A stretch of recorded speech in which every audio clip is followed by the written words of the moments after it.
Welcome to my channel happy students. आज की इस वीडियो में हम इतिहास का एक काफ़ी इम्पोर्टेंट क्वेश्चन के बारे में जानने वाले हैं।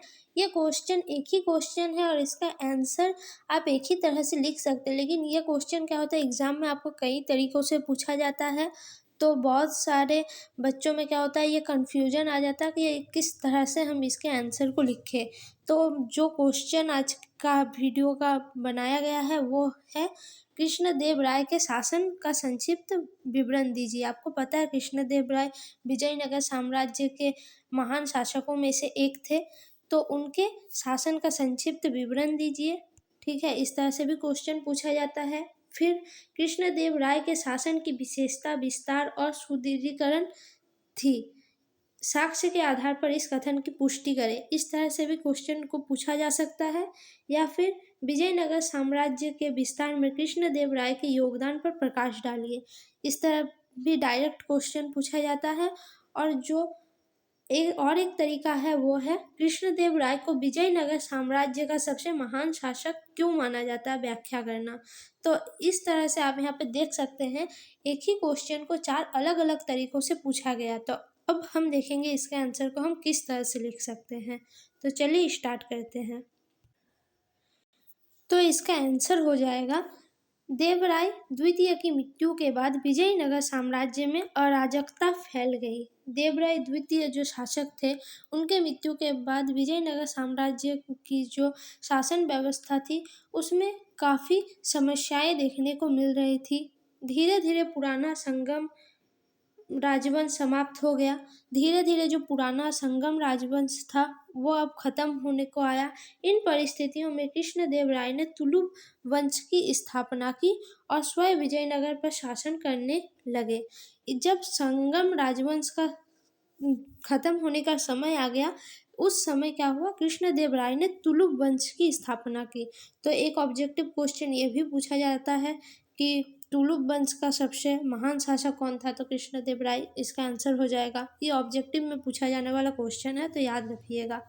तो उन्होंने तुलुव वंश की स्थापना की और स्वयं को विजयनगर साम्राज्य का राजा घोषित करके शासन करने लगे। उन्होंने 1509 से 1529 ईस्वी तक शासन किया। उनका कार्यकाल 1509 से 1529 ईस्वी तक था।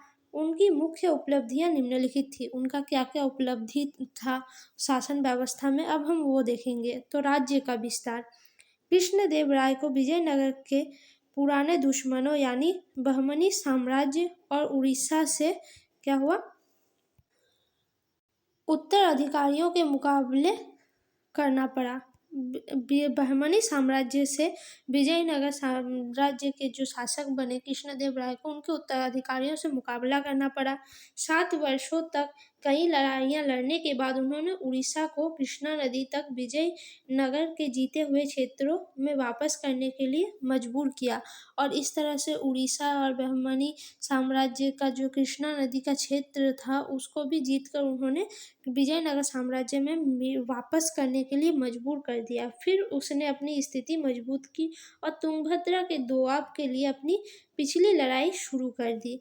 उसके बाद उसने फिर अपनी स्थिति मजबूत की और तुंगभद्रा का जो दोआब था, 2 नदियों के बीच का क्षेत्र भूमि, उसको क्या किया, अपनी लड़ाई से उसके पीछे लड़ाई हुई थी उसको भी शुरू कर दिया।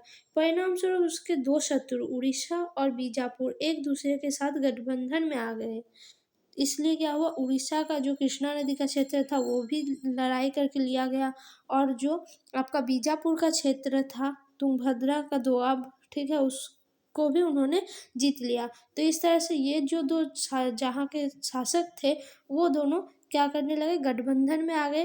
कृष्णदेव राय ने पर्याप्त तैयारी की थी और रायपुर और मधुकुल पर हमला किया। ठीक है, और उन्होंने भी, कृष्णदेव राय ने भी काफ़ी पर्याप्त तैयारी करके रखी थी। उन्होंने रायपुर और मधुकुल पर हमला कर दिया था। 1520 ईस्वी में बीजापुर का सुल्तान युद्ध में हार गया। 1520 ईस्वी में क्या हुआ, बीजापुर का जो सुल्तान था वो युद्ध में हार गया। कृष्णदेव ने उसे कृष्णा नदी के आगे पीछे जाने के लिए मजबूर किया। ठीक है, कृष्णा नदी के जो आगे पीछे का क्षेत्र था उधर उसे जाने के लिए मजबूर किया। फिर उसकी सेना बेल्जियम तक पहुंच गई। फिर उसकी जो सेना थी वो बेल्जियम तक पहुंची, जिसने बीजापुर पर विजय प्राप्त की और उस पूरे शहर को लूट लिया और गुलबर्गा को भी नष्ट कर दिया। उस तरह से उसने बीजापुर पर तो विजय प्राप्त कर ली, साथ ही पूरा शहर को लूट लिया और गुलबर्गा को भी नष्ट कर दिया। इस प्रकार कृष्णदेव राय के शासनकाल के दौरान विजयनगर साम्राज्य दक्कन के सबसे मजबूत राज्यों में से एक बन गया था। तो इसीलिए हम कह सकते हैं जो कृष्णदेव राय का समय था शासनकाल का, उसके दौरान विजयनगर साम्राज्य दक्कन का सबसे मजबूत राज्यों में से एक बन गया था।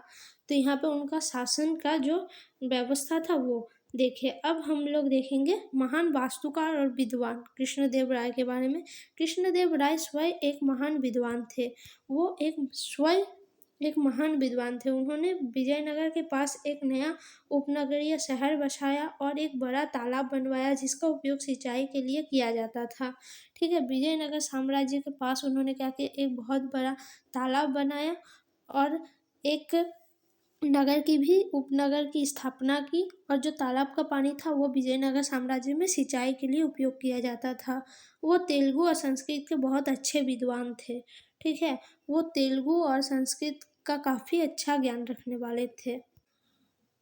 उनके द्वारा लिखे गए अनेक ग्रंथों में से केवल तेलुगु में राजनीति पर एक पुस्तक और एक संस्कृत नाटक ही इन दिनों उपलब्ध है। उन्होंने क्या किया था, संस्कृत और तेलुगु में बहुत सारे पुस्तक भी लिखे थे, जिनमें से सिर्फ उनकी तेलुगु में राजनीति पर लिखा एक पुस्तक और संस्कृत का एक नाटक ही अभी हम लोगों के पास मिलता है या फिर देखने को मिलता है अगर आप ढूंढे तो। उनके शासनकाल के दौरान तेलुगु साहित्य का एक नया युग शुरू हुआ और विद्वानों ने संस्कृत से अनुवाद करने के बजाय तेलुगु में लिखना शुरू कर दिया। उनके शासनकाल में क्या हुआ, एक नया तेलुगु साहित्य का उदय हुआ और विद्वानों ने क्या किया, संस्कृत से अनुवाद करने के बजाय क्या किया, तेलुगु में ही लिखना शुरू किया। उन्हें कविता का बहुत शौक था और वे तेलुगु के साथ साथ कन्नड़ और तमिल कवियों का भी संरक्षण करते थे। तेलुगु और तमिल क्या करते थे, कन्नड़, इन सभी कवियों को उन्होंने काफ़ी संरक्षण प्रदान किया, यानी दरबार में उनको रखा और उन्हें काफ़ी सहायता धनराशि भी देते थे।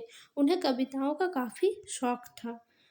अच्छा प्रशासक, अब उनका प्रशासन व्यवस्था कैसा था तो वो बारबोसा, पेश और फर्नाओ नुजीज जैसे कई विदेशी यात्रियों ने उनके शासनकाल के दौरान उनके अच्छे प्रशासन और राज्य की समृद्धि के बारे में लिखा।